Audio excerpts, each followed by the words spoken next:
Good morning and welcome you all to this really timely discussion on the U.S. policy and path forward in support of Christians in Syria and Lebanon in particular, but wider in the Middle East.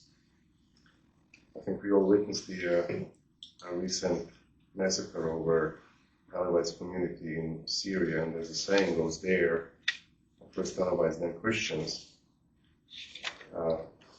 This is a really very, very, very timely time to discuss the very complex situation in Syria with the president who has led the ISIS foreign fighters into the country and has affiliations, as everybody knows, with Al-Qaeda and with the support from the European Union, possibly premature. I was very comforted by the U.S. administration statement on strong support for the ethnic minorities, not just Christians, but the Druze and Alawites and Kurdish community in Syria. And I think it will be a difficult trade in the complexity of really ever-changing Middle East, especially these days, and how to proceed forward. When it comes to Lebanon, I'll quickly just, I think it's really overdue. Applaud the Israeli Defense Forces for seriously crippling Hezbollah. It's a terrorist organization that has been on our list as such for decades. And I think the dynamics with what's happening in Lebanon is better for the Christian community at this point in time. But I also hope that the Shia community, as one of the constituent people in Lebanon, will find a way to breathe a new political entity and replace Hezbollah as a best-case scenario for freedom and liberty of all people of Lebanon. This is really a very distinguished group of experts that we managed to bring together today, and I really thank you all for coming. And I give now to Professor Mark Vasic, who came in from London last night, so if you need to just wait at that. Thank you. Ladies and gentlemen, it is a pleasure to be here today. I want to start off by thanking our congressional hosts that allow us to be here up on the Hill. It's a pleasure to have this thoughtful panel and distinguished panel here in the U.S. Congress. I also want to thank Sasha and the entire TLM team for all the hard work you do and to allow for us to have this time. And of course, I want to thank all of you guys, because I know your days are incredibly busy, both here in the room and those who are watching online. And to take time on this incredibly important topic is a gift to all of us concerned, and particularly those in the region. My name is Mark Vasic. I spent time between teaching international law and diplomacy at Georgetown. I also have a law practice that does the same. I'm also a TV producer in Hollywood, where my TV shows have a faith component. So this is something that I've been involved in both professionally and personally, and it's something close to my heart, like it is for everyone here. What I thought I'd do is ask each one of our panelists to share a bit about themselves and how they got involved in the space. They'll then move into kind of their opening statements, if you will, before we start a discussion. All of you have their bios in front of you, and we're just going to go through the order of the panelists on the agenda. And so maybe we'll start off with you, Ambassador, and then we'll move to you, shall we? Thank you, Pastor.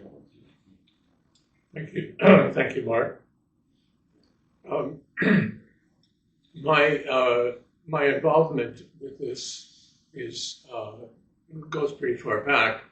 If you remember, in 2009, the situation in Iraq was pretty critical, and the United States military convinced President Obama to engage in what we call the surge.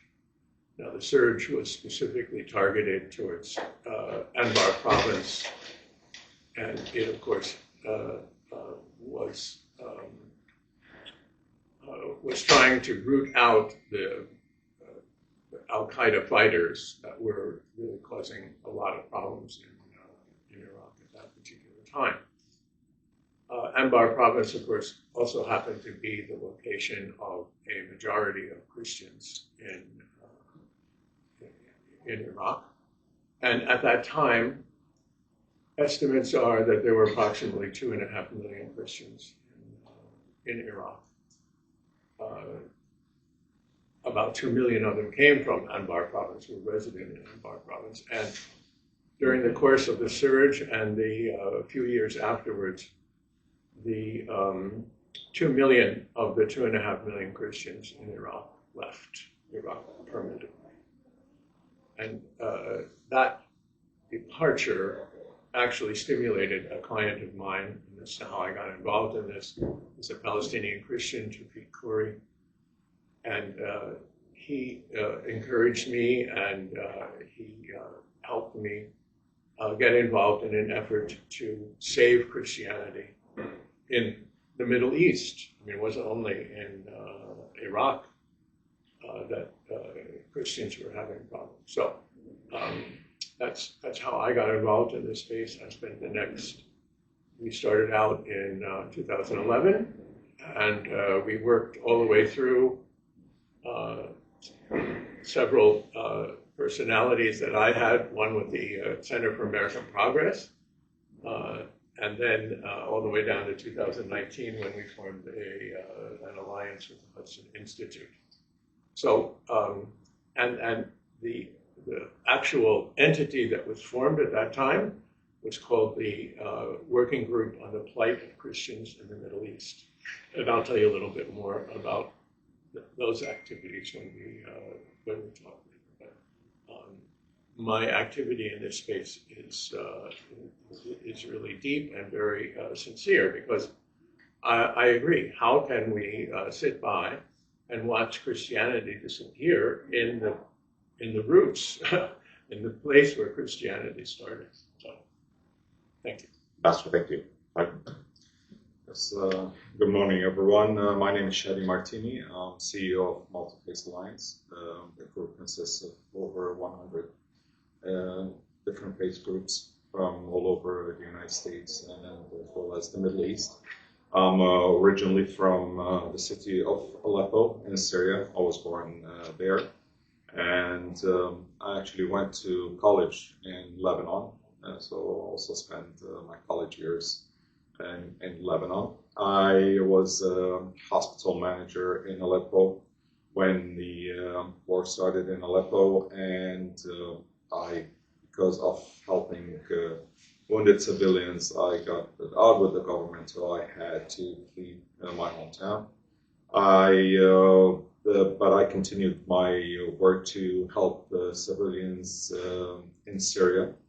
I was part of the efforts to help refugees that were crossing into Europe. I hold 3 citizenships. One is Syrian, one is Bulgarian, and a U.S. citizenship. So I was capable of helping also be part of the government commissions to deal with the refugee influx that was coming into Bulgaria in 2013. And after that, I started my work at the Multi-Faith Alliance, which really focused on Syria and neighboring countries. And we had a specific focus also on minorities in this region, specifically northern Iraq and Syria. So we helped in a lot of communities that were having a lot of problems in receiving aid, and so they could sustain their existence in that area. And as well, we worked in Lebanon. I also worked in a very specific field, which was trying to bring aid from Israel into Syria, which was a very unique operation from 2016 to 2018. It was Good Neighbor. So I'm also very familiar with the current flashpoints that is happening in southern Syria and northern Israeli border. I spent almost 2 years of my life going these borders and these areas. And recently I visited Syria just a couple of months ago. So I had also, I saw the Syria after the fall of the Assad regime, which was very swift. In 11 days, we saw something we thought that would never happen. And it was a very interesting observation and things that I've witnessed there, and probably we will share this and we'll talk about it with the Q&A as well. Thank you. Thank you so much. Pastor Johnny? So I'm Johnny Moore. Like many evangelical Christians, I grew up from the time I was a child, hearing the stories of persecuted Christians all around the world. A lot of that involved our own community. Evangelicals persecuted in communist or Islamist environments primarily. When I became an adult, I started traveling all around the world. I had a fascination with the Middle East, and you have consequential experiences. And one of my consequential life experiences was I was in a meeting in Jordan, in Amman, and in the small meeting of about 50 people, we had, I think, 5 of the patriarchs of the Orthodox community, 3 Catholic cardinals. We had a Grand Mufti there, and in the other Protestant denominations, including the Anglican Church. And for the first time in my life, I awakened to a simple fact that everyone in this room knows quite well, which is that Christianity is a Middle Eastern religion. Okay, it didn't start in Kansas. Okay, it started in the Middle East. And as an evangelical, I wasn't exposed to these traditional church communities in my childhood, and I became just incredibly fascinated with them. I befriended many of these leaders, and I decided I needed to make my own difference in this world that we're living in. And one of the things I did is I wrote an editorial, and the editorial was published by Fox News, and I got it went viral. Christians need to stand up for the Christians of the Middle East. And I got a random email from a scholar of the Hudson Institute who's going to speak after me right now, Nina Shea, who, having dedicated her entire life to this cause, is always scouring the internet looking for allies. And she found this young campus pastor at Liberty University who cared. And that became the project of my life in many ways. So part of my life is dedicated to, as an activist, to speak up for the persecuted. And increasingly, a lot of my life is dedicated to making sure these things don't happen as a type of freelance diplomat, traveling around the world with we rely on governments to do everything, but actually we underestimate the power of religious communities who are present all over the world. In our case, there are now not only 80 million evangelicals in America, we have at least 700 million around the world. There is not a country in this world where I can't pick up the phone and contact someone in our own community. And very often the evangelicals outside of the United States have deep, rich partnerships with other traditional church communities. And so my life mission is to stand up for religious freedom everywhere. And by the way, not just for Christians. I don't believe you believe in religious freedom at all unless you believe in it for everyone. Thank you. Yeah. That's all. That's all. Yeah, and Johnny, I think that we first started working together on Middle East Christians. The problems have been continuing for a very long time, even before we got involved. I have only had one job in my life, and that's as director of the Center for Religious Freedom.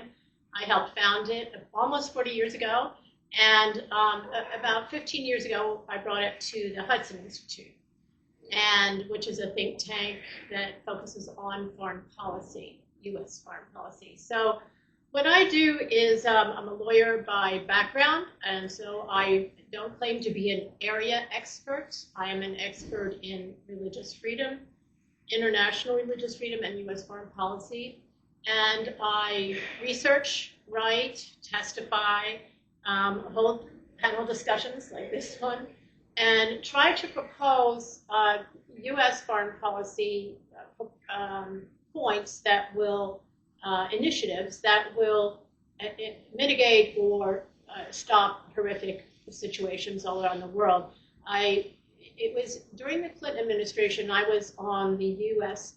Delegation to the main human rights body of the UN in Geneva, and met a Catholic bishop there from Sudan, who told me about the Muslim Brotherhood government there and how there was this actor who had recently gotten an office next to his office on the road named Osama bin Laden, and that we should watch out for him. This was in the sort of 96, 97. We should watch out for him because what was happening to his people in Sudan of extreme persecution and violence by Islamist terror would come to us. And I did work on Sudan, but I sort of thought he was kind of kooky to mention that.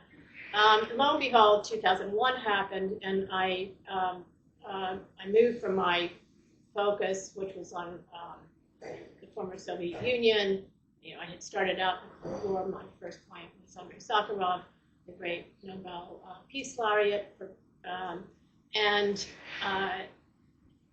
So I had done a deep dive into this extremism, and I started from there working, after 9/11, working on Saudi textbooks and Saudi Arabia government textbooks, which were being passed throughout the world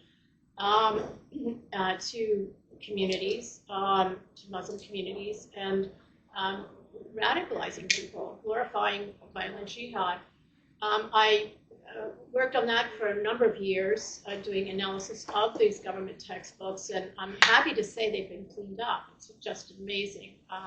It keeps me going, along with of course, the fall of the Berlin Wall and the implosion of the Soviet Union, which I don't claim entire credit for, but I will say that it did happen without a shot fired. It was peace through strength, but it was also a very smart human rights policy on the part, especially of President Reagan. So fast forward, I do a lot of work on China, but I also, I can't, like the United States government, seem to leave the Middle East, because there's always something happening there that's it's very dangerous for everyone. And like Ambassador Craig said, we worked together with Johnny to do a strategic working group, that is brainstorming sessions that got together once a month with all sorts of people with many different perspectives on the Middle East, to see how we could preserve religious pluralism, how we could protect Christians and other minorities. This occurred right after ISIS swept through Iraq and Syria, and so it was, just a transformative period. And I think we're seeing another one now. I'm not as, I don't think it's as concerning as it was when ISIS came through, but still there is change, and any kind of political change is very uncertain, especially for the minorities and those without any power or militias around, like Christians. Thank you so much, Nia. I think this discussion just demonstrates that we have a lifetime experience here on this panel of people who have been incredibly passionate about this cause, this true belief of coexistence. And I put a particular touch point on the consequential aspect of life and the pivot point. For me, I started my life as a lawyer, but for luck and serendipity, wound up working as the youngest prosecutor at the UN War Crimes Tribunal in The Hague, working on genocide cases and ethnic cleansing cases. And that really did change my life. It was one of those things where I could have easily gone back to a big law firm and continued to make a significant contribution to the tax base here in the United States. But that pivoted because I was so interested in U.S. policy and how this impacts these things. And that's why I wound up working for President George W. Bush and for Robert Gates, and also for Andrew Natsios when he was a special envoy from Sudan, which led to my work at the World Bank, and which has now led to my work today, which is really focusing so much on this interfaith dialogue and ecumenical dialogue issues. And it's the reason why I'm so thrilled to have this next stage, which is looking at what your collective suggestions are for U.S. policy and the path forward, helping support Christianity in Syria and Lebanon, and frankly, a broader kind of aspect of religious tolerance and freedom for people in the region. And so maybe we can move first to you, Ambassador, and hear your thoughts. Sure. Well, let me pick up in 2011, when it was quite clear that the Christian community in Iraq was threatened. I said 2 million Christians left Iraq between 2009 and 2011. Many of the remaining Christians became refugees, and they migrated to the Kurdish area in the north. And there were a number, of course, of U.S. non-governmental organizations and international non-governmental organizations that were trying to help them exist, trying to help them go back to their villages if that was possible. And so there was a space there where we needed to have some help from the U.S. government. Now, why did we need that help? So, if you follow what's going on in Syria since 2011, the United States is the largest contributor of humanitarian assistance to Syria. The last time I looked at it, it was $2 billion, but I'm sure it's probably $3 billion by now. But that money is all funneled through, because it's humanitarian assistance, it's funneled through the United Nations and then distributed through non-governmental organizations on the ground in Syria. And of course, the operative guideline is that no involvement by the government of Syria, the previous government of Syria. That situation was also true in Iraq. As a matter of fact, by 2011, we were now into reconstruction, and the money was flowing from the United States into communities in Iraq that had been destroyed, villages in Iraq that had been destroyed. The channel in that case was the U.S. military, and the U.S. military was responsible for reconstructing cities and towns and villages all over Iraq and by province, as well as in the north. But there was a glitch, and that glitch was really serious. And that is that the military was giving money to Muslim villages to reconstruct through their mosques, through the mosques in those villages. The U.S. military was not giving money to Christian villages because of an interpretation at a very low level about the constitutional prohibition in the United States, or the constitutional separation of church and state. So the military while they were giving to the imams, they were not giving to the priests who were in these villages, and that was really causing a major problem, because the villagers, the Christian villagers, didn't have any resources to go back to their villages.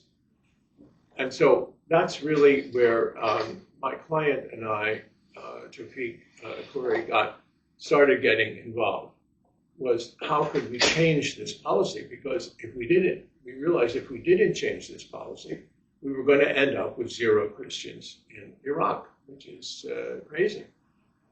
As a matter of fact, Iraq, in Mosul, for instance, Christianity has been practiced there. There's a church in Mosul, that was a church in Mosul, that had services longer than any church in Jerusalem. I mean, there's a long history of Christianity in Iraq. And so we started campaigning with the Obama administration to try to change this policy. Now, I mean, this is, I don't know how to describe it, but I mean, it's so counterintuitive. It's hard to approach someone and say, hey, look, this is just not right. I mean, among other things, the consequences are monumental. So we tried and tried and tried and tried to get the Obama administration to pay attention to this. The Obama administration, all up to and including the vice president, was just not interested in engaging on this issue.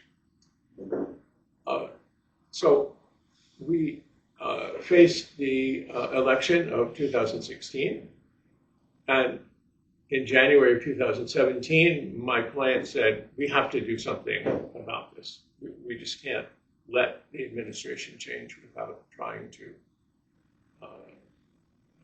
change this issue. And so I went to Washington, and I actually hired a former campaign staffer from the Trump campaign, and he and I set about trying to make friends with the new administration. And I have to say that we were successful, and that's how I met Johnny, actually. We found the Trump administration, and especially the vice president, completely on our wavelength. I mean, just a total change from the couple of years that we really batted our heads against the stone wall with the Obama administration. And to our great delight, after working with, and Johnny, of course, was the principal contact, we managed to get the vice president to understand exactly what was involved, and he changed the policy. Now, it's not exactly, I mean, I spent 37 years as an American diplomat, so the policy process is very close to my heart. It didn't follow. What we did had nothing to do with the policy process, but it worked, and that policy was changed. Now, unfortunately, just as we were successful, the Iranian militias, these Iranian-backed militias, they're actually Iraqis, I think, although there are some Iranians there, but they popped up. And when some of the Christians went back to their villages, especially in northern Iraq, they discovered that these militias had confiscated their property, and they couldn't move back in. They couldn't use the resources that were now available to them to reconstruct their villages. And so more Christians left Iraq. And that's when we realized that we needed to have because we saw all the NGOs that were working with Christians in northern Iraq, we decided, or we realized we had to have some sort of body that would allow us to work with these non-governmental organizations, because they all had their own contacts here in Washington, but none of them had any critical path to policy change. And so we formed a critical step at the very end of the Obama administration was John Podesta. And John Podesta invited us to use the Center for American Progress as a vehicle to try to bring about change in the administration policy. And after the change of administration, we used that the Center for American Progress as the vehicle to form a working group on the plight of Christians in the Middle East. This working group eventually became a forum for about 70 NGOs that were working in Iraq. I mean, the activity when you got all the people around the table was really amazing. And as Nina said, Johnny said, we had a monthly strategy meeting to try to coordinate the efforts of these NGOs with our efforts with the U.S. government. So there's a lot of history. Why I'm going into this detail is that there's a lot of history in terms of protecting Christians in the Middle East, a lot of passionate history. And there's a lot of people in this space who our efforts, eventually the Center for American Progress decided they weren't interested. Nina, we had already made an alliance with the Hudson Institute. And so we kind of carried on with the Hudson Institute, but the pandemic just, melted all of that. Now, there's a lot of controversy about how many Christians are left in the Middle East. Some people are saying 300,000. I can't believe that there are, any more than a few. Maybe there are a few thousand. Maybe there aren't any Christians left in Iraq. And of course, they were not only did they want to leave, but they were encouraged to leave by governments in Australia, in Canada, in Sweden. And of course, they made very good immigrants, right? They were smart, educated, motivated, had moral concepts, and so they were easily assimilated into the countries that they moved to. So bottom line is there's a lot of history. There's even infrastructure. I mean, I'm sure Nina agrees with me. If we resurrected the working group on the plight, Johnny probably too, if we resurrected the working group on the plight of Christians in the Middle East, we'd have a really big response, because I'm sure most of them are still working. Now, I'm really enthusiastic about this new administration, because I know that President Trump is right on our wavelength, and I'm sure that we can engage. That's why I'm glad to see Johnny here. I'm sure we can engage them in some useful work, and especially on the question of Syrian Christians. Now, I spent 4 years living in Syria. I was the deputy ambassador at the American Embassy in Damascus. So I do know a lot about Syria and about Syrian Christians. It is their Syrian Christians, I would say, are different than Iraqi Christians, but then of course all communities are different. But Syria is the seat of, if you take a look at it, is the seat of Orthodox Christianity.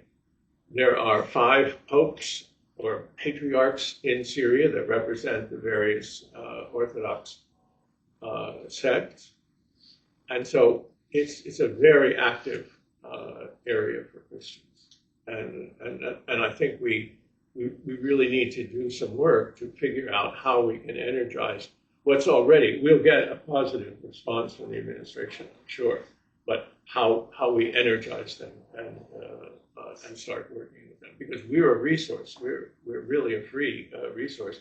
We already have the contacts.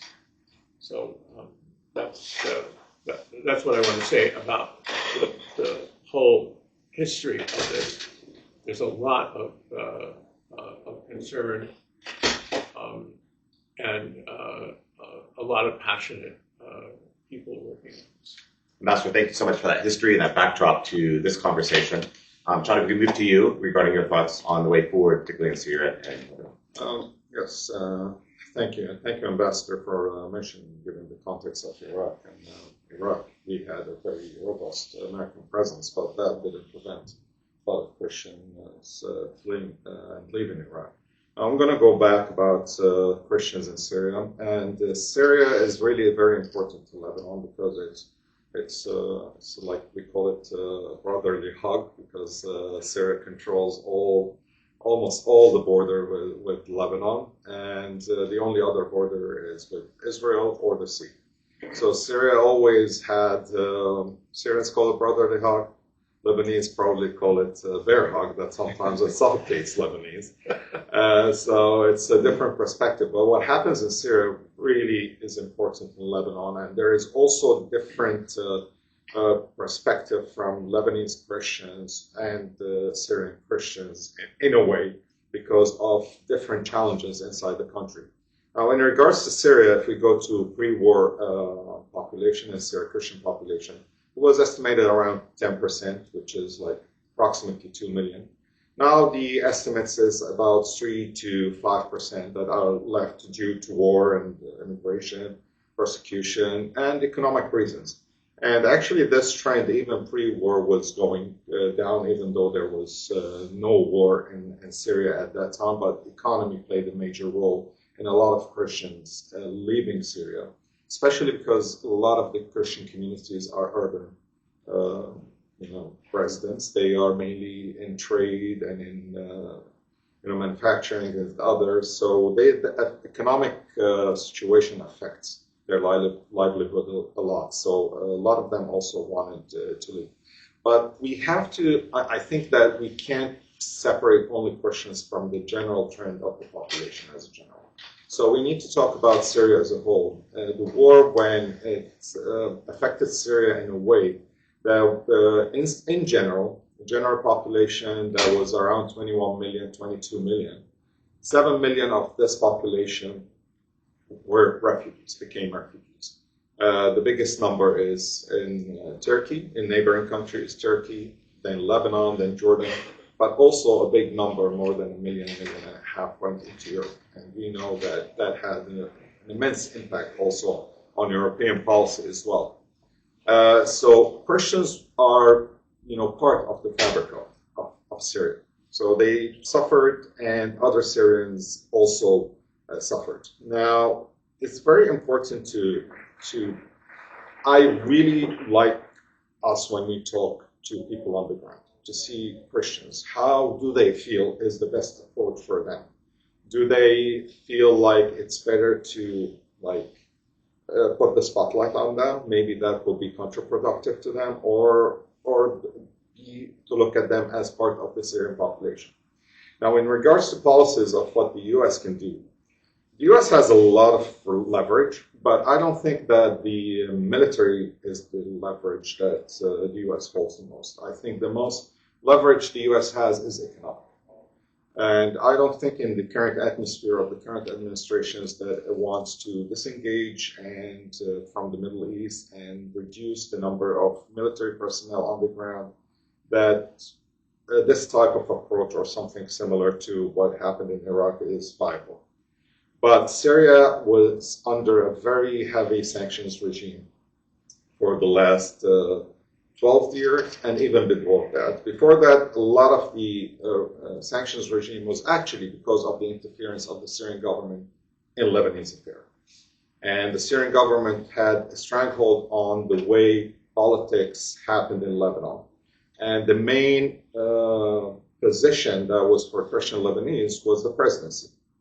And it had to be a Christian by the constitution and the Taif agreement. But the Syrian government always chose which Christian to be. It wasn't reflective of the opinion of the Christian majority and who they wanted to represent them. So that was part of the sanctions that happened against the Syrian regime for their interference in Lebanese affairs, and of course assassinating the prime minister of Lebanon with the help of Hezbollah. So what goes on in Syria reflects on Lebanon. So I think they are very linked. And I think that the United States has this power to negotiate about what steps should be done in Syria and what measurements that they see. So a lot of these economic sanctions will be lifted. But I think the United States should be the one that encourages that and gives signals to the Syrian government that when they're doing something right, they would help them. Now, there was a waiver for 6 months for some sanctions relief by the Biden administration. It's supposed to be renewed. So hopefully with the Trump administration, and when they have maybe I sign an envoy to Syria, sign an envoy to maybe Lebanon and Syria, that would help a lot in conveying the message of the U.S. administration and the U.S. public in general about what steps is required from the Syrian government. But I think that the U.S. should think very hard about encouraging economic activities in Syria. And sanctions is preventing economic activities. And that would help Christians and other minorities, Jews, Ismailite, and Kurds, and everyone else, including the majority of the Syrian population. Because at the end of the day, this population is going to live together. And if we make them feel that working together and having good relations and giving religious freedom to the minorities would benefit them economically, I think that's a very strong message. And I think the United States would be capable in conveying this message and affecting the economic possibilities and opportunities in Syria. Thank you so much. Johnny? Late last year, I wrote an editorial in the Arab News. And the thesis of the editorial is that when it comes to the Middle East, there's a lot of IQ and EQ, the intelligence quotient, the emotional quotient, but there's almost no RQ, the reality quotient in this discussion. And so when people ask me, when they ask me as to whether I'm optimistic or pessimistic about Syria and Lebanon, I always say the same thing. I'm realistic. Okay, I'm neither optimistic or pessimistic. I'm realistic because we have to be clear about the facts, and the facts are we went from a failed state to a state. Okay, that's a fact. It's also a fact that we went from in effect no constitution to an interim constitution. By the way, it's a constitution which was signed by the president of Syria, which gave himself the authority to be the president of Syria for 5 years. It gave himself the authority to appoint the members of parliament. Gave himself the authority to permit to appoint the judiciary. So that's the reality. So we have a government, but the government failed at its first task, which was to protect the religious minorities in the country when we had this like horrible massacre a few weeks ago. I mean, these things are true. We have investment. That's good. That's positive. That'll improve things. And yet, it's within the context of an autocracy. Let's just be clear about it. It's not a democracy. It's an autocracy. It's an autocracy that's sort of on top of a democratic framework. These are the realities of the situation. So I think we have to come to this whole situation with like really, really clear eyes. Like this is a moment of historic change in the Middle East for sure. I mean, who would have thought Hezbollah would be almost irrelevant, in Lebanon, in the future of Lebanon? Like, who would have thought that that we would have seen this like massive restructuring of the Middle East in a series of just 6 to 8 months? I mean, these things are all.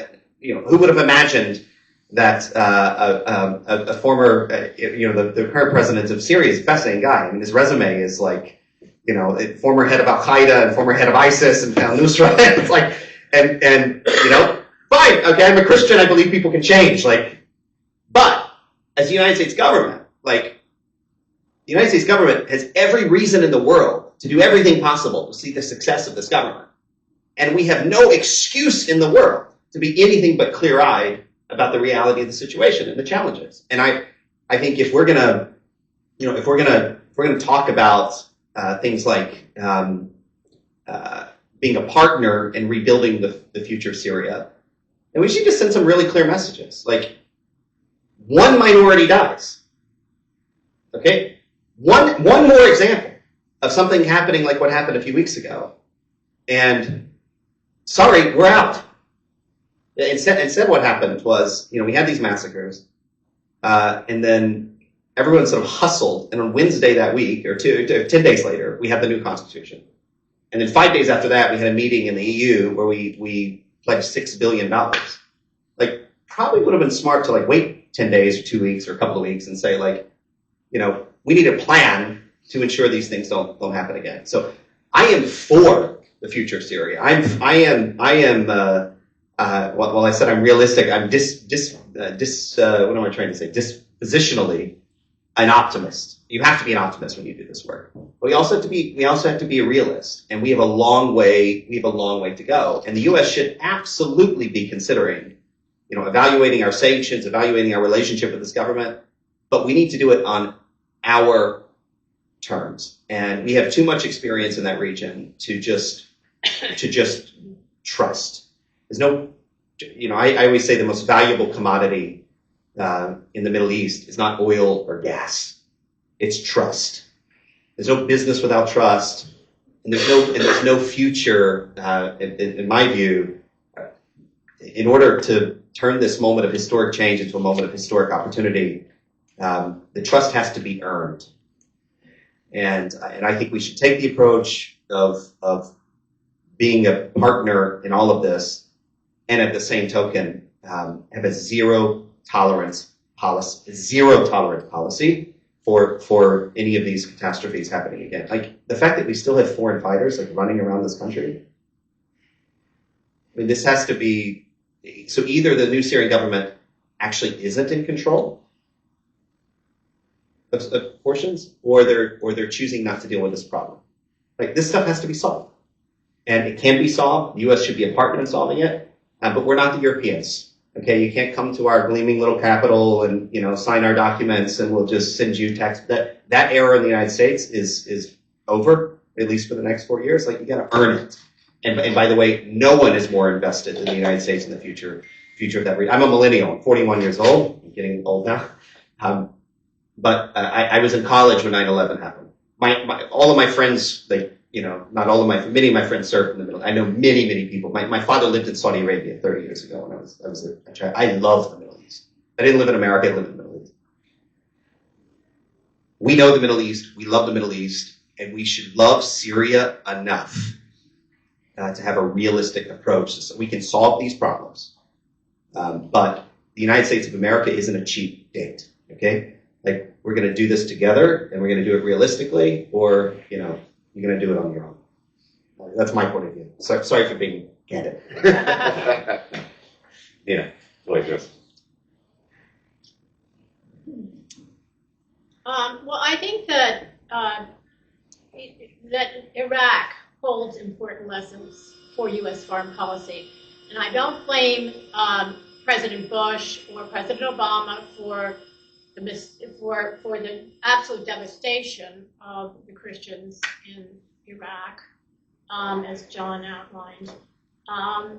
But Islamic extremism is the author of that. But there were mistakes made, and we need to be sure that this does not happen again in Syria. In 2014, before ISIS even showed up in Nineveh, the UNHCR reported that 40% of the refugees were Christians from Iraq. And they constituted, at that time, only 4% of the population. They're far less now. That was 1.4 million Christians in Iraq. And we were hearing that the Christians were leaving because they had no aid. They were being bypassed by the U.S. aid operation. And I, at that time, spoke to the head of the U.S. military-supported aid operation in Iraq and asked him why this was happening, why they were omitting the Christians, basically discriminating against them. And he was surprised. And he said, well, he didn't realize that there were Christians, that the map they were using had no idea which were Christian villages or whether they were Christian villages or not. And it was then that I wrote in the National Review that, and this was what was going on, was that churches were being blown up. A bishop was murdered. He was abducted and then ended up dead. Priests were being murdered. And many Christians were being targeted as hostages. A whole neighborhood, Dora neighborhood in Baghdad, received personalized letters with bullets in them saying, we want this amount of money from each of you, or each family, or your daughters. And so they all fled. They evacuated Dora. So I wrote in the National Review that there has been no acknowledgement from the United States government that the Christians and other defenseless minorities are persecuted for reasons of religion. No policies exist to address their specific needs in Iraq or facilitate their finding refuge abroad. No programs exist to train and support them to police their own villages. More critical than ever now that the military surge has flushed terror northward, which is where they lived. No checks were in place to ensure that their villages in Nineveh and elsewhere in the north share equitably in U.S. aid. No senior administration official has ever met to hear the views of their American leaders as a group and forge solutions. And keep in mind, all this was happening while Shiites were in power in Iraq. The Shiites didn't direct this terror, but they weren't very interested in protecting the Christians or other minorities either. And things worsened dramatically after President Obama withdrew American troops, and then ISIS came in and drove out and killed all the remaining Christians and Yazidis from Nineveh. They went into, as John said, Kurdistan in Iraq, but it was an autonomous province. In 2016, the State Department and Congress declared that Christians and Yazidis were victims of targeted genocide. And today, less than probably, the figures are in dispute, but I've been hearing 150,000 Christians remaining in Iraq, down from 1.5 million at the time of the U.S. invasion. So again, I'm not blaming the American presidents for their this absolute devastation, but they are, I do blame them for bad policies. And you keep in mind that Middle East Christians communities have been in decline for years, even centuries, but this decline, this fleeing the area, and most of them have fled, not been killed, is accelerating under intense targeted persecution against them, as well as the political and economic pressures. And as the ancient Middle Eastern communities teeter on the brink of extinction, especially in Iraq and the Holy Land and Syria, I'm suggesting that U.S. foreign policy take them and other vulnerable minorities into account. And here's why this is important. This is why everyone should care about this issue, whether they're Christian or not. Religious freedom is a hallmark of American exceptionalism. It is part of our traditions, history, and culture. Advancing religious freedom abroad is a cornerstone of American foreign policy, as it's been legislated in the International Religious Freedom Act of 1998. And President Trump, in his first administration, made it a priority in foreign policy under Executive Order of June 2nd, 2020, which I understand is still valid, was never rescinded. Protecting Middle Eastern minorities in particular was a stated goal of President Trump's first-term national security strategy in 2017. So having our diplomats defend those persecuted for religious reasons helps define us as a nation. As China competes with the United States to offer the world a new governing model, it's even more important that we stand up for what we call unalienable rights. Conversely, our taking stock of whether a foreign government respects religious freedom also reveals the character of that government and informs our own national security. Moreover, as the continued Christian presence in a religiously pluralistic Middle East should be of interest to all of us, as Lebanese scholar Habib Malik has written, Christians have served as the Middle East mediators, moderators, and modernizers. And to give one example provided by my friend, the Egyptian-American scholar Samuel Tadros, they have introduced secular education, women's education, modern hospitals, and printing presses to the Middle East. Then there is simple justice. A foreign policy that prioritizes religious freedom will save lives and advance freedom. And this has special meaning in the Middle East to American Christians, because the Middle East is the cradle of Christianity, where Jesus and the apostles preached for 2,000 years. And the term Christian was first used in the Bible in reference to believers in Syria. And it was from Middle Eastern churches that the faith spread to the rest of the world, including the West. And millions of American and Middle Eastern Christians share the same creed, the Nicene Creed of 325.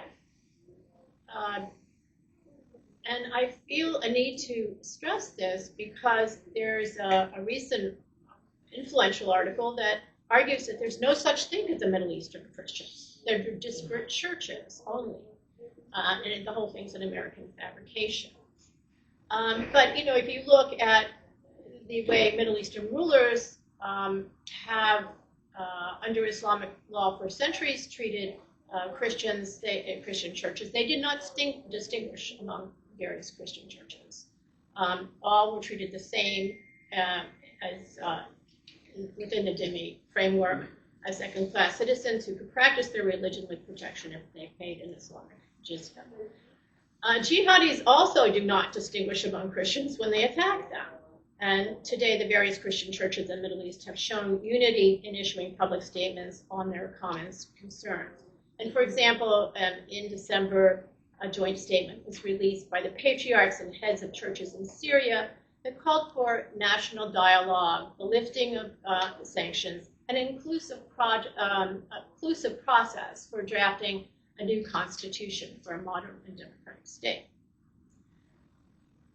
At the beginning of this century, there were only 4 Middle Eastern countries with Christian populations over 1 million, with Egypt by far the largest with about 10 to 15 million Christians, mostly Coptic Orthodox. Lebanon, Syria, and Iraq each had between 1.5 and 3 million Christians. Today's, like Iraq's, all their churches are far smaller. The Gulf states also have millions of Christians, but they're come as foreign workers, not nationals, and they have no roots in the region. So it's really a different situation.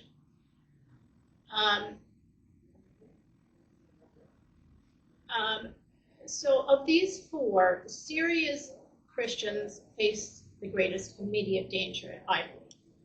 And so I'm going to focus on that. They have been particularly targeted over the last decade by ISIS. And I recently met with one of their patriarchs, Syria's Christian patriarchs, who does live in Damascus on near Straight Street, who expressed serious concern that they would be targeted again. A few weeks ago, there was when the Alawites indiscriminately massacred in retaliation for attack by an Alawite military unit under the Assad military. They were attacked in retribution for that, or retaliation indiscriminately. There were rumors that Christians were being massacred as well. A few Christians were killed then, but not as a widespread targeted attack. And I don't expect the Syrian military will do this because Shara, the president, is too savvy and has branded himself as a Syrian nationalist head of state. And he believes that the United States cares about Syrian Christians. I think there is a great threat, though, the kind that we saw a decade ago in Iraq. The Shara's coalition, within his coalition, there are jihadists from Chechnya, Afghanistan, Uyghurs, and elsewhere. They are not Syrian nationalists. They've clearly been in the fight to establish a caliphate.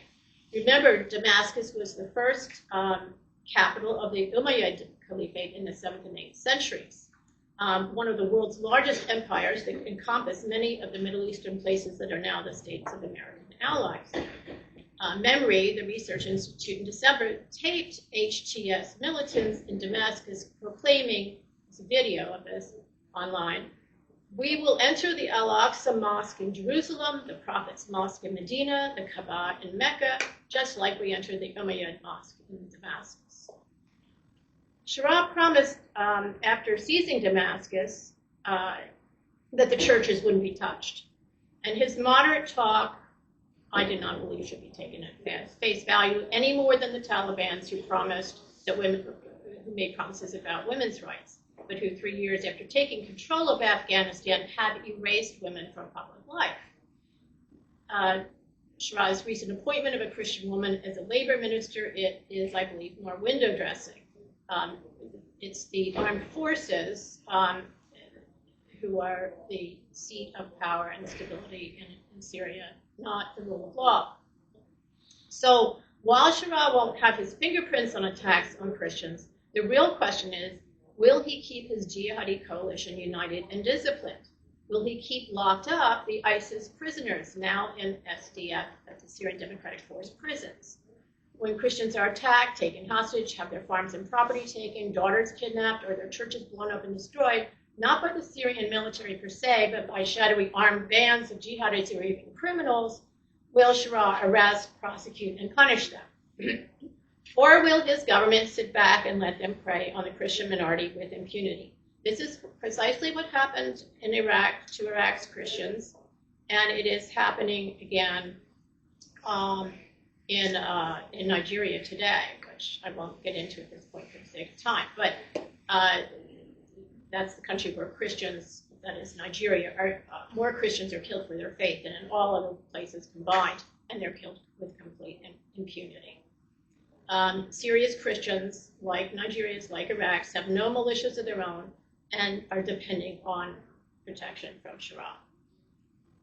The second threat to Syrian Christians stems from Syria's interim 5-year constitution, which is based on Islamic law, as was Assad's.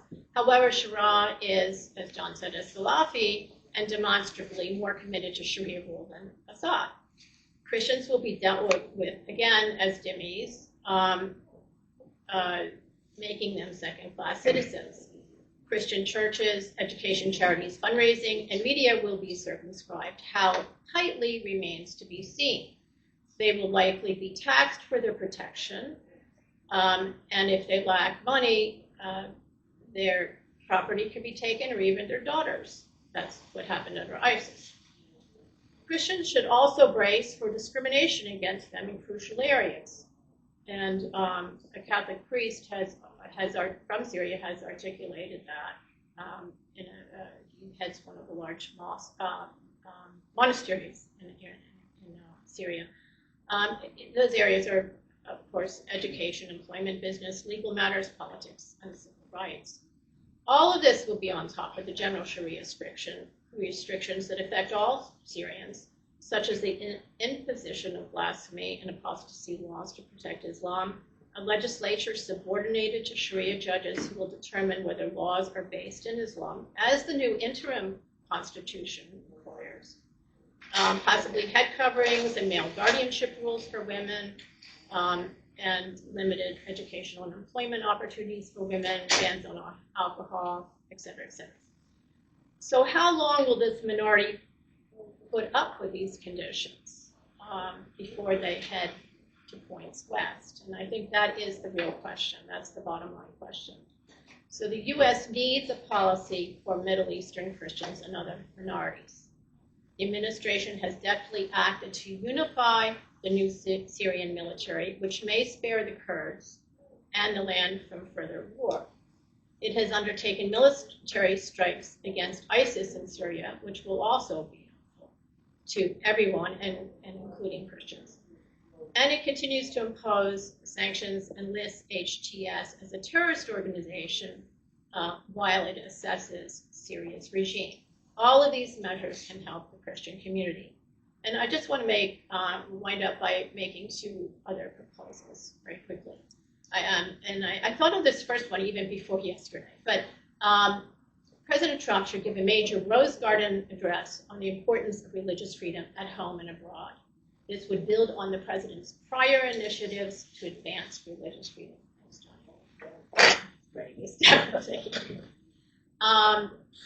And 2, Congress should adopt legislation for a special envoy on religious freedom in the Middle East.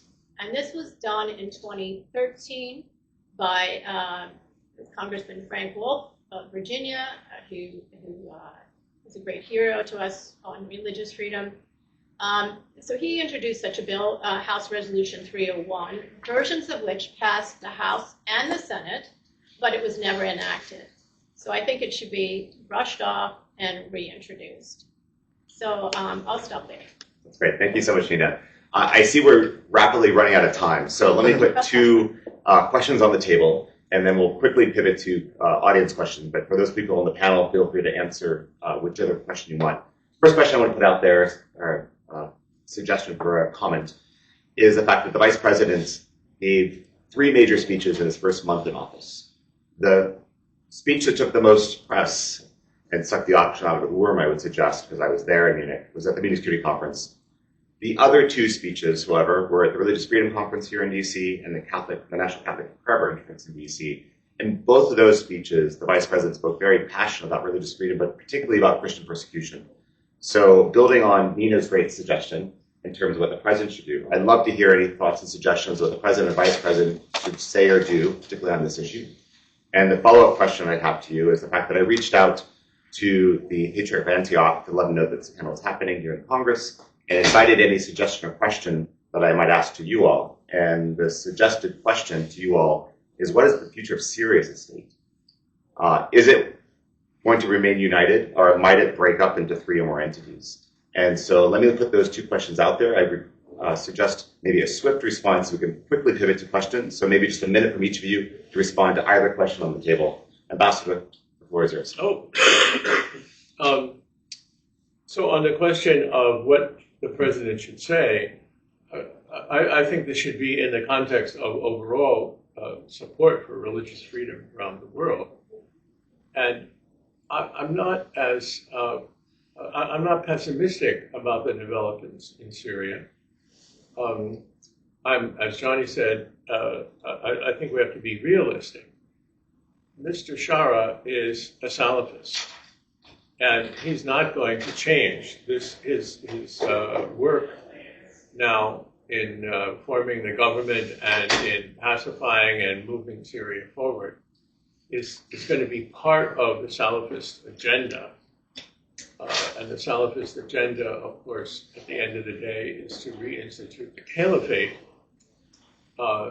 In order to reinstitute the caliphate, you have to have Sharia law. So in the future, these things, those items of Salafist ideology are going to happen, but if he's still around and if he manages to stabilize Syria.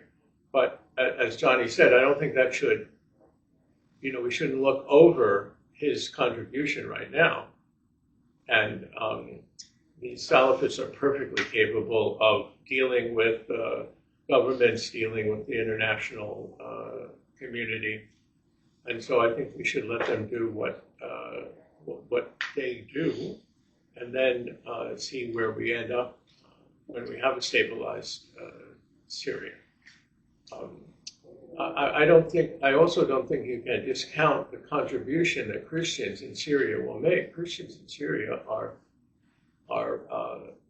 highly educated. They're highly motivated. They're not, as Shadi said, they're urban. They're not from the countryside, and I'm sure that they will make a real contribution once they're given the chance to come back in terms of the refugees and or the people that are there. I mean, most of the Syrians, as far as I know, Syrian Christians, as far as I know from my experience in Syria, were living around Damascus. I mean, there wasn't large.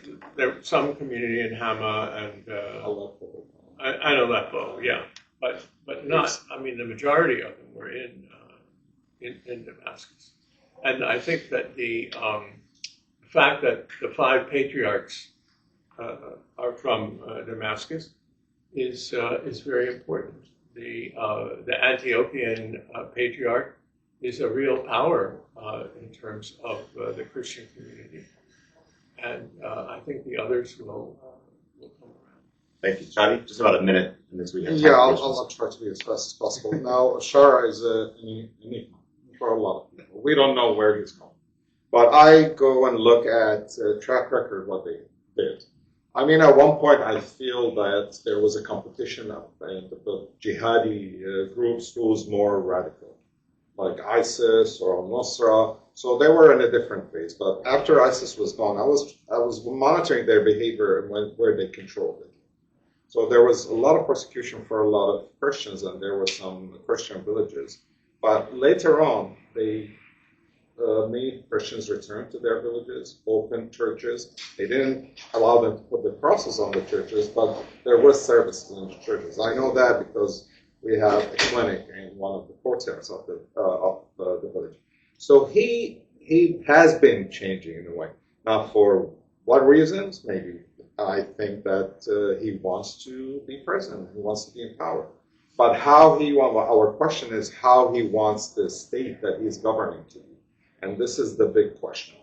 I feel that there's a lot of indications that he understands that he can govern Syria in a Salafi Islamic State style.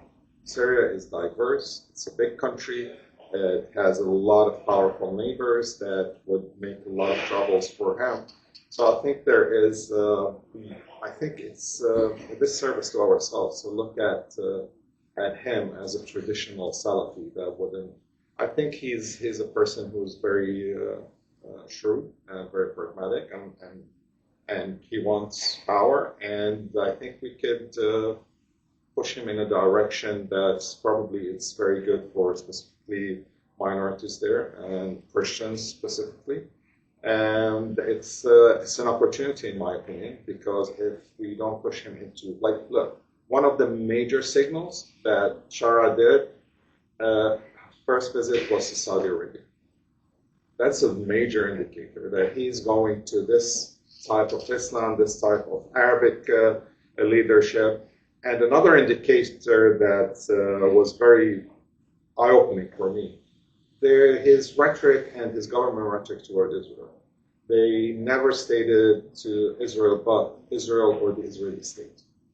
They never said it's the Zionist entity or occupied Palestine, which was a very interesting thing coming from a Salafi government and Salafi leader.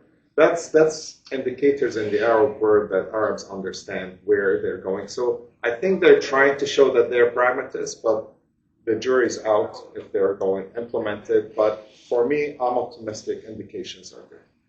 John? Just about a minute. Yeah, for sure. There are plenty of examples where you could look at it. For instance, there was a very public moment in the main mosque in town where someone said something that was incredibly incendiary. The guy was immediately deported to another country, arrested, dealt with. The question was, for me, is whether that was ideological or whether that was about power.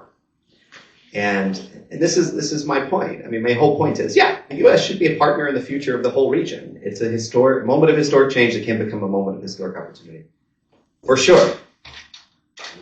Maybe there's a scenario where we waive all the sanctions, where we change everything, but we have to double, triple, quadruple verify everything. We have to be very, very serious about all of these things and have a zero tolerance policy for the violation of any of it. And so, yeah, I mean, my point of view is you can sort of see the story that you want to see here. I also ask myself, well, what would have happened? For instance, had the Israelis not, within 48 hours, destroyed virtually every weapon in the country? I mean, what would have happened if some of these, ISIS-affiliated and other foreign fighters would have gotten their hands on some of those weapons? Right? I mean, this is. So there are all kinds of factors in this equation, and we just have to be really involved. I sent Shara a letter, a private letter, and I was extremely disappointed that I received no response whatsoever to that private letter that I sent him. And I think that the United States government can make all the difference in this equation, but of course, I said that as a private citizen. Damascus and Syria are at the heart of our Christian history. Every day, the people in that country ought to wake up and thank God they have the privilege to have these Christian neighbors. And it's not enough to have one Christian woman in the government. So that's my point of view. I will be 1 minute. Yeah, sorry. A lot of passion here. It's fine. President Shara's challenge is to keep his country unified and to keep his military forces under control, and all the military forces. And he's going to need help. He's going to need Saudi's help. He's going to especially need the United States' help. And I think to do this, I think it would be good for everyone to keep it all unified. And he needs to come to Washington. He needs to meet with President Trump. He needs to go to the Oval Office. Or meet in Saudi Arabia. Let me give it. I think it would be more instructive for him if he came to the Oval Office. I'm with you 100%. I guess you have to take him off the terrorism list first. The Saudi thing, though, is not a small. I mean, the fact that we have the foreign minister of Saudi Arabia that visited Beirut, all this, who knows what's going to happen in Saudi Arabia in the middle of May? Like, these are significant developments. But the Taliban example is a great example. We've been down this road before. Most of the time, it didn't work out. Okay, we have the chance to do something different here. So, can you allow me to say something in terms of a concrete development from this discussion? we have a Middle Eastern envoy. Mr. Witkoff is the Middle Eastern envoy. So we don't have to encourage the administration to appoint a Middle Eastern envoy. I think as a result of this conversation, we should ask Johnny to make contact with Mr. Witkoff and give him the report from this panel as a way to start off a dialogue with the administration. So if I may just reflect, I know it's about Syria's unity because we didn't. I don't think there's a danger of Syria becoming several states. I don't think anyone in Syria has this interest or have this aim, and I don't think even regional or international powers. So I think we're that's the Syria we have, and we have to do what we can to stabilize it so it won't be a spread to neighboring countries or regional stability. Let me take 2 questions from the audience. We have one right up front, and then we have one right in the corner. And then we'll hear both questions and allow the panel to respond, and I'll defer to Shasha. We are ending after that. Please. First of all, thank you very much for this panel. It's been very, very interesting. My name is Robert Worth. I write for The Atlantic magazine. I was recently in Syria for a couple of weeks in January. I met with a lot of Christians and other members of other minorities. The Christians, as has been mentioned, haven't been targeted in a massacre yet, but are feeling extremely, extremely vulnerable. I visited Malula, the town, I'm sure you've probably all been there. Ancient town where they speak Aramaic, the language of Christ. And I was amazed, because I've been there, over decades, a number of times. It was empty. There was nobody there. I was there on Sunday in the church once. One of the churches I went to was just I spoke to a couple of different priests, and I spoke to a lot of ordinary people, and they were all asking me this question: how can I get to the United States? How can I get out? It's always a terrible question to be asked, because you want to say, I want to help, but I want you to be able to stay in your country. I think the question I want to ask is what's the best way to help Syrian Christians right now? Right now, American foreign aid is being restructured. There's U.S. aid has essentially been removed, but there's an opportunity there to structure aid in a different and maybe a better way. Do you see specific things that could be done to make governmental aid more effective? And other channels, right? It doesn't have to be the government that does this, but obviously, Syrian Christians are in great need. And one of the tricky parts of it, as you all know, is that it can be dangerous for them to be singled out. And nobody wants to look like a fifth column. And there's an ancient history of that going on. Resentment towards minorities who are then seen as a representative of a foreign power. So we don't want to go down that road. We don't have time. I'd love to also ask you guys about Lebanon, where Hezbollah succeeded in dividing the Christian community, and that seems to be changing in a good way, I hope. I'll stick with the Syria question for now. Thank you so much. Sorry. Yes, sir. My name is Bassam. I'm from Syria. I have the survey. Just to rephrase what you have said in Syrian way. I agree what you have said, but I don't agree with what you have said. Because it's true. The way of saying is wrong. I tell you something. In the 50s, the minister of Waqf in Syria was Christian. This is Syria. This is where we hope Syria to be. Faris al-Khoury was the head of the Syrian Waqf, Syrian Islamic properties or religion. He was Christian. So that is Syria, that Syrian hope to be there. Now, Assad, he is minority. He used the minorities in Syria to say, we are controlling Syria. He used the Christian, Alawite, Druze, Ismaili, everybody for Christianity. And the pictures toward the Syria for the last, Hafez Assad, 60 years, that the minorities is controlling the majority of Syria. So today, in order to protect the minorities, the Syrians say they have been persecuting us, the majority of Sunni, for the last 60 years. What's the problem? ISIS killed Sunni more than killed Christian. Iranian killed Sunni. Russian killed Sunni. This is the context of Syria. So if I were you, I will not go for protecting minorities. I will go to protecting citizenship. Citizenship that we all Syrian, back to your word. that all people are equal under the laws. Everybody will be protected on personality, church, Jewish, Christian. I think that would be more approachable than focusing, as the journalists say, that we want to protect the Christianity alone. It will fire back in a very good way. I think if, as a question quickly, I don't have, many Syrian Christians in DC, they try to reach out to the White House. They try to reach out to many decision makers, and nobody accepts to be. That's weird, and for it's weird. I see them meeting others, but when this 10, 15 senior leader in DC, nobody accepts.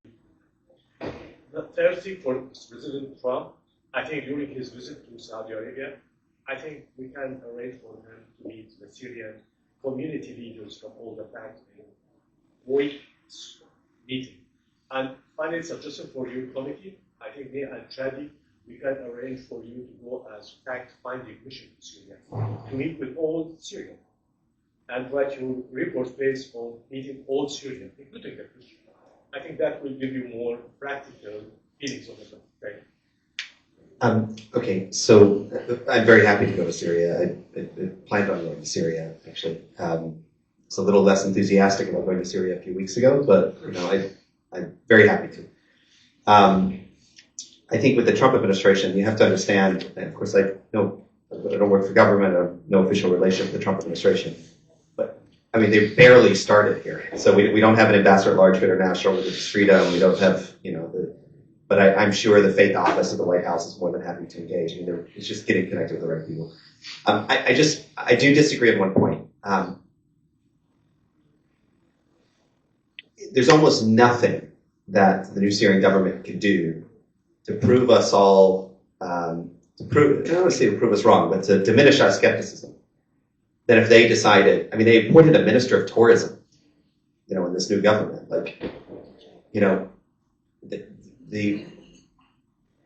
I would love to go to those Christian cities, and not in some delegation to sort of like fact find and all of these things, but just as a believing Christian.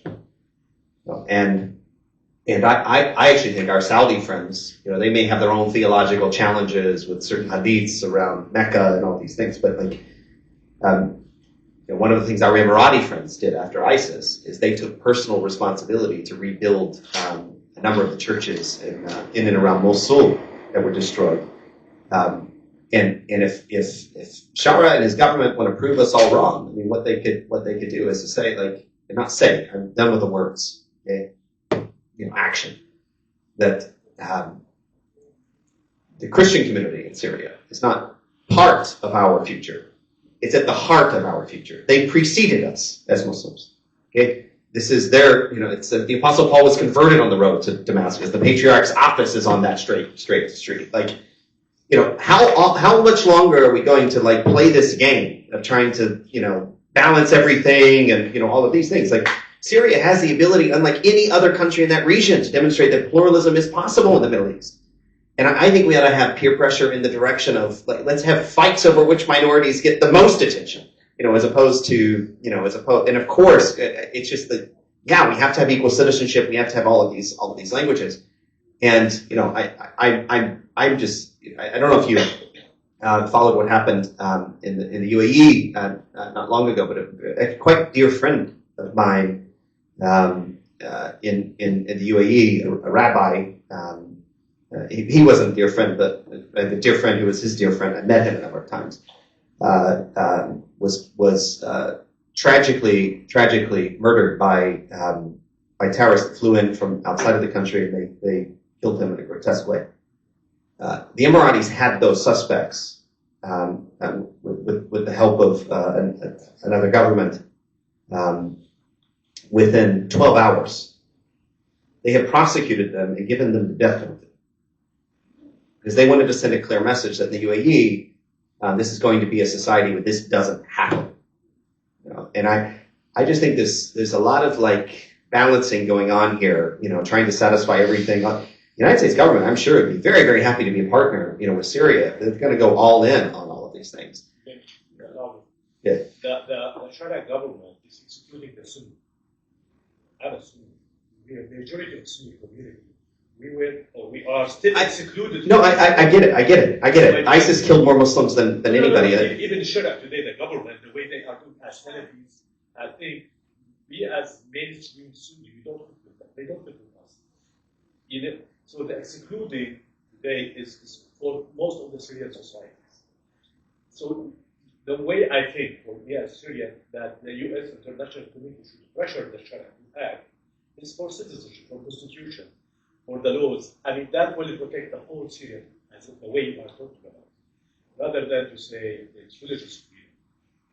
Yeah, well, I mean, I don't fundamentally disagree with the premise. I just think we're arguing about who gets to die or not more quickly. Like, and I'm not arguing with you, but it's like this whole equation. It's like, we can't have this equation. We need a different equation. And the different equation is we don't want a different version of the same. Like, we need a new Middle East. And the litmus test for whether this works, that we've learned again and again and again and again, isn't even the inter-Muslim rivalry. It's if the Christians feel safe. It is a litmus test for almost everything else. And whether or not they're safer now than they were, the Christians I talk to in Syria are cautiously optimistic, in many, many ways. And at the same time, they don't feel like they can be the full Christians that they are. And whether whether they're targeted or not, and what happened a few weeks ago, the indiscriminate killing, Christians died there, and it washed up all this other stuff. Like, we just, we can't stay on this. Like, we have to do it. We have to do it differently. And I feel like we're repeating lessons of history, unfortunately. Thank you, Johnny. Let's move to the ambassador, and then Johnny, the last word will be with Nina. So I just want to point out that we have to be much more active in engaging the administration. I mean, this is not an issue that has come up to the top of the agenda of the new administration. So if we don't really get active and bring this to the top, or bring this to the attention of the administration, we're just talking to ourselves. Okay, so I mean, Johnny made that point. That's a really important. And sorry to interrupt, Ambassador, but like, this administration is an administration that's skeptical of things like DEI. And when you see the new Syrian government, I'm glad there's a Christian there, and I'm glad there are Alawites there, and I'm glad there sort of looks like DEI. It sort of looks like, we have our representative, and it's like, okay. And I don't know if you saw that video after the government announcement where the Arab Sheikh sort of confronted Shara, and what was Shara's answer? He said, "Your representative is here." Okay, that's good. That's better than the alternatives, but it's not enough. And I think from a policy perspective, this administration is one that's going to say, well, is the Minister of Finance the best person for the job in the country? Who can be trusted? I think this is sorry. And then I want to answer Robert's question about how to reconstruct Syria. If you look at the history of the revolution or the time period since 2011, the churches in Syria have played a role in reconstructing damage to villages and cities. And I think that should be the focus now, because they're already on the ground. They have a history of helping the population. And there are several denominations, but especially the Antiochian Patriarch has been extremely active in reconstructing villages in Syria. So I think that's where the focus of international assistance should be. To your questions, my organization does work on the ground with communities, specifically Christians in northern Iraq, work with the Syrian community in northeast Syria, and also in northern Syria with Christian communities. And I think there is several things that needs to be done, because the need is now. Like laws and things like that, it's going to take time to feel the effect. But I think several things that could be done. First is trying to push the new government in Syria to return a lot of the properties that were taken from Christian communities, specifically schools. There's a lot of schools that were, established by Christian missions that were taken over during the Assad and the Ba'athist regime, taken over, converted to schools for learning Ba'ath and their teachings, or other that there was symbolism of someone representing the church. I was in one of these schools, and it was supposed to be the church, but in reality, it's just a guy who sat in an office who couldn't do anything. So all the government, they controlled everything.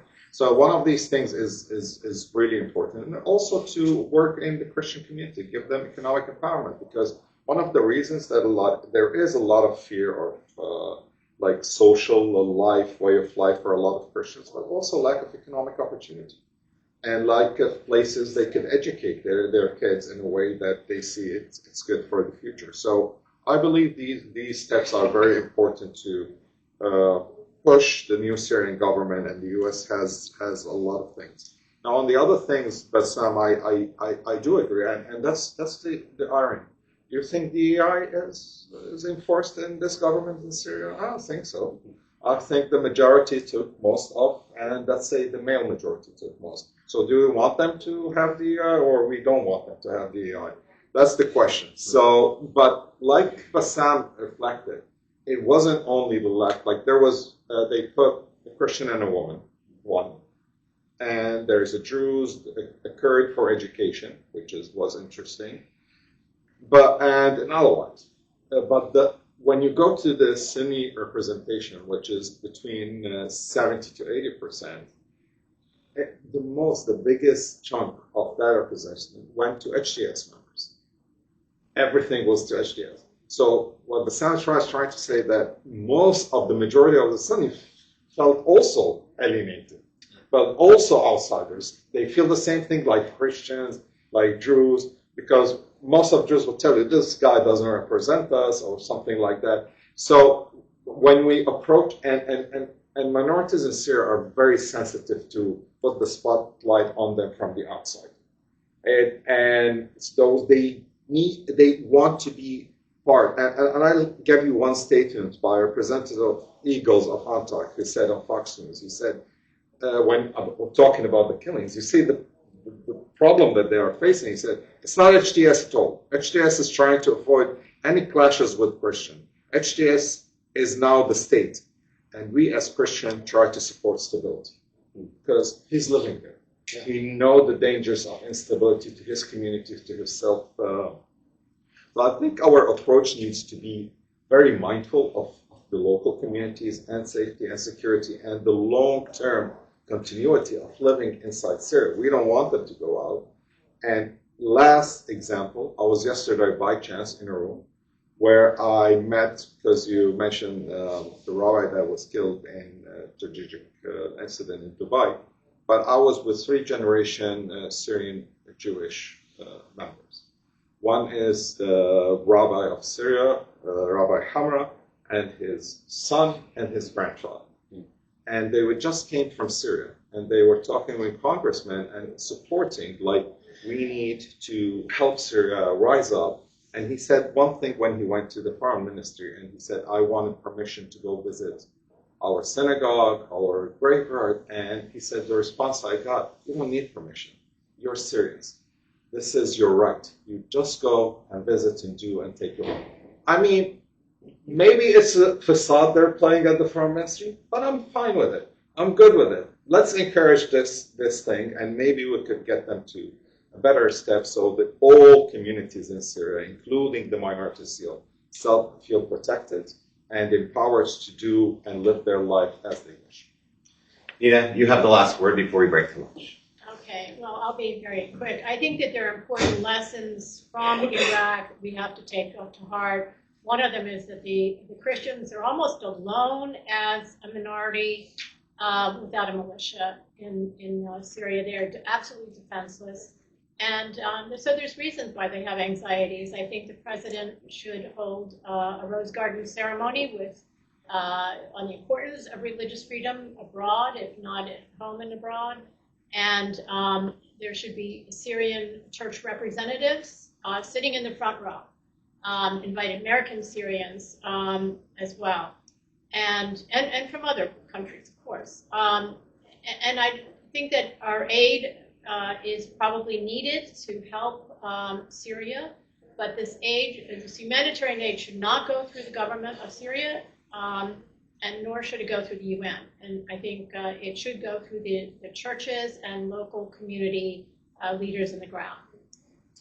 Well, this has been a wonderful discussion. I want to thank our host in Congress for hosting us. I want to thank all of you here in this room and those beaming in from outside of this room for joining us. And most of all, I want to thank our incredible panelists for their time, their good work, and frankly, a lifetime of service for religious dialogue and the cause of Christianity and interfaith relationships. So thank you so much.